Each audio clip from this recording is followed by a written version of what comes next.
นี่แม่นวิธีผสมอาหารให้ไก่น้อยและเกิดของพ่อใหญ่แก๊สเด้อถ้ามีเท่ากับซื้อ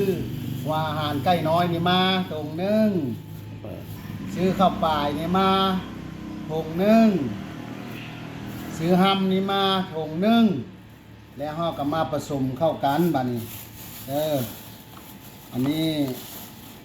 หัวอาหารไก่น้อยส่วนหนึ่ง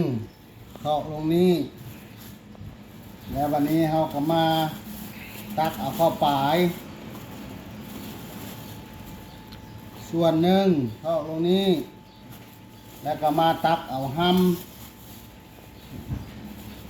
ำสองส่วนหนึ่งสองแล้วเราก็เอามือนี่มาคนให้มันทั่วให้มันเข้ากันให้มันเข้ากันพักแล้ว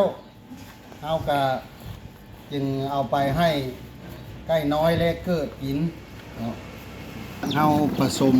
อาหารแล้วเนาะเอากะเอามาให้ไก่น้อยกินเนาะนึ่งถ้วยอันนี้แล้วแม่นกุมได้มือนึงเนาะ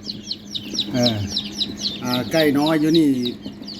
มีอยู่30ตัวกุมได้มือนึงหลังจากเฮาเอาให้กินแล้วก็เฮาไปเฮ็ดเวียกอันอื่นก็ได้เนาะเหตุผลของการผสมอาหารสูตรนี้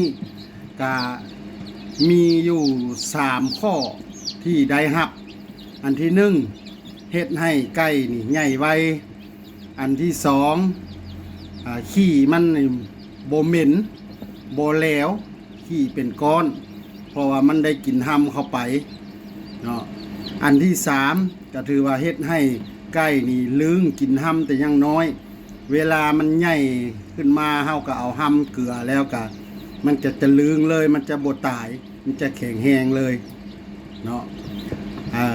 ถ้าว่าถูกใจให้กดไลค์กดแชร์กดติดตามพ่อใหญ่แก๊สในเด้อ